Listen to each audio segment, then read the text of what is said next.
Today I'm going to share with you guys 5 things that I really wish I would have known before starting my fitness journey, because it would have saved me so much time and probably would have had like 10 times the more or better results by now. Before we get into the 5 things that are going to maximize your health and your fitness, don't forget to hit that subscribe button and turn on post notifications for more health and fitness related content. So I have been on this fitness journey for like 10 years. I started working out like sophomore in high school, freshman, something like that. But I didn't really see the results that I wanted until like 2 years ago, okay? So I really wish I would have knew these things. Progress does take time, hard work, dedication, but also in knowing and educating yourself on like the most efficient and effective ways to get there will definitely speed up the process. So here are the 5 things that I really wish I would have known before starting my fitness journey.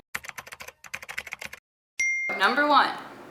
Lifting weights will not make you bulky. This was the biggest misconception that I had to overcome for myself, because I refused to lift anything more than 5 pounds for the longest time. But it wasn't until I started lifting heavier when I started seeing amazing results. I think that idea was basically just from like seeing other guys work out, lifting heavy, and just thinking like, I don't want to look like that, like masculine and like jacked.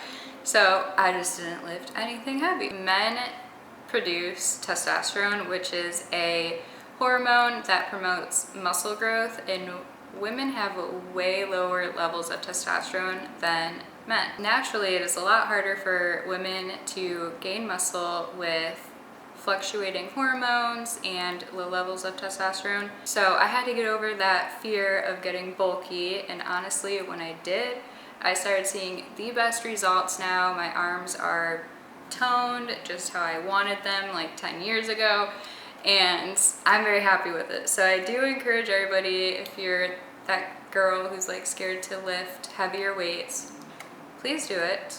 You're going to love it. I'm obsessed. I love upper body days. But anyway, number 2.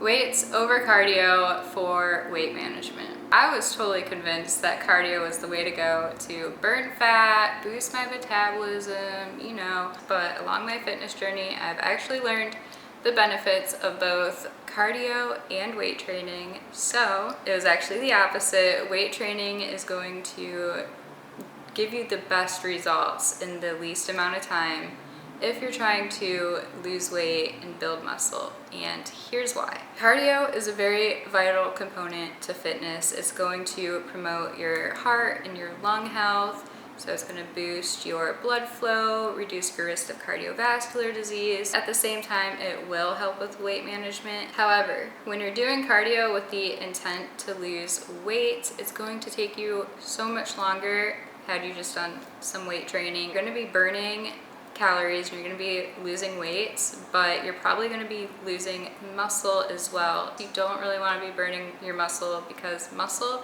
actually increases your resting metabolic rate, which means muscle is going to continue to burn calories for you even hours after you're done working out. I think it's like 48 hours after your workout or something like that.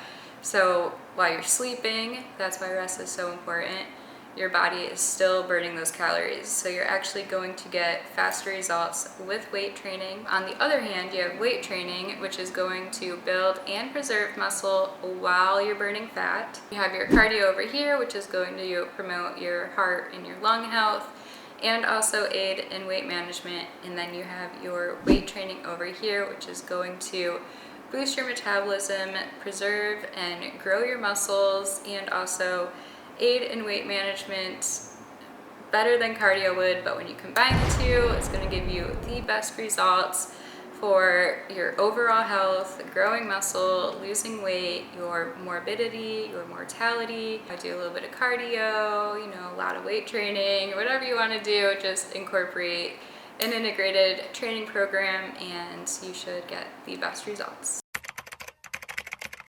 Third thing I wish I would have known is eat. If food is fuel, carbs aren't bad, all that. I had a big problem with this. It made sense to me that If I didn't eat, I wouldn't gain weight. I became very skinny, but I felt like shit every single day, low energy, migraines, headaches, I was moody. And eventually I developed an eating disorder, and then from the eating disorder, I had epilepsy. Nutrition isn't just about like looking good, it's also about your general health, your well-being, your longevity. Protein is gonna help you rebuild and repair your muscles. Fats is gonna fuel you on your days off, so your rest days. Carbs are gonna give you that energy to push yourself during your workout or throughout the day. The Dietary Guidelines of Nutrition does recommend 20 to 35% of those calories come from fats, 45 to 65% of calories come from carbs, and then protein, 1 gram per pound of body weight, so basically just your body weight. So all of them together are very important. Make sure you're hitting your protein goal. I know I struggle with this all the time. Some of the things that help me are just throwing protein powder into whatever I can. Oatmeal, yogurt, protein shake, smoothie, and then that's like an instant 30 grams right there. Go for more whole foods, nutrient-dense foods like fruits, veggies, whole grains, lean proteins, healthy fats. Look at the ingredients. If it has the least ingredients, chances are it's probably healthier for you. I just downloaded this new app. I freaking love it. It's so fun. It's called Yuka, I don't know. I'll put it up on the screen. Scan a barcode and then it'll give you like a ranking 0 to 100 based on like how healthy it is for you, whether it has like additives or certain ingredients that just aren't good for you, or it's high in carbs or calories, whatever it is, and then it'll give it a score based on that. And then you can ultimately make the decision, okay, is this something I want to put into my body? Definitely treat yourself too. You don't want to make it like non-enjoyable, because then it's not sustainable. Everything in moderation. The fourth one is reps don't matter. Like, they matter, but they don't matter. And I'm gonna go into details, okay? In strength training, the number of reps that you do are less important than the quality of movements that you do and the intensity that you're doing it at. So just going in and hitting a set amount of reps isn't going to be the best option. This is where like the concept of progressive overload comes into play, when you're increasing the weight, the reps, the intensity, slow and controlled movements, really focusing on the eccentric part of the movement, which is the lengthening of your muscle. Really focus on that part, because that's where your muscle fibers are actually going to tear the most, is when you're stretching that muscle, and that's going to lead to the gains. What I like to do is pick a weight that's going to give me like a challenging 8 to 12 reps. If I'm not like close to failure or at failure, if I'm not hitting those partials and the ugly faces at the end of the 12 reps, then I need to like increase the weight or the intensity somehow. That's what the progressive overload is. Basically, I do recommend keeping track of your workouts and the weight that you're doing, the reps, so that every week you go in and you know what you gotta do.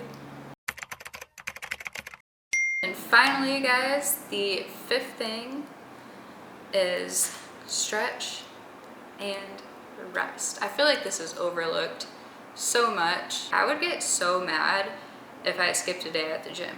Like, I would feel like I would lose all my muscle, that I was gonna get fat, and all these things. Like, I would actually be mad. And then with stretching, like, I actually did start yoga before I started fitness, so I usually did stretch all the time, but I didn't know like why it was important, the science behind it, or anything. So I'm gonna share that with you guys. When you're working out, you are tearing your muscle fibers, and during rest, your muscle fibers are able to rebuild and repair, and that is where true muscle growth really comes from, guys. So it's not actually the lifting part of the workout where you're building the muscle. Building the muscle actually comes from it repairing itself. This is another reason why protein is important is because protein actually helps muscles repair and rebuild as well. Without adequate rest, you're risking overtraining, becoming fatigued, and injury. So definitely make sure you're taking some rest days and really just listen to your body. Stretching, on the other hand, is going to improve your flexibility, your joint ROM or range of motion, overactive muscle imbalances, and it's going to help aid in muscle soreness, muscle stiffness. My favorite stretch exercises, I guess we can call them. I'll do like a static active stretch. It's just like this yoga routine that I've been doing forever. And then I'll do foam rolling. I freaking love foam rolling. Feels so good. Any type of stretching, guys, just listen to your body. That being said, guys, having a balanced diet, prioritizing protein, applying an integrated training program with at least cardio, weight training, and flexibility training, and giving yourself time to recover and rest, getting adequate sleep, and then pushing yourself for that progressive overload every week is going to give you the best results for your health, your fitness, and just your overall well-being. If you've been on your fitness journey, let me know down in the comments what are some things that you wish you would have learned sooner. Give this video a thumbs up if you enjoyed it and found it useful. Don't forget to hit that subscribe button, turn on post notifications, and I will see you guys next time.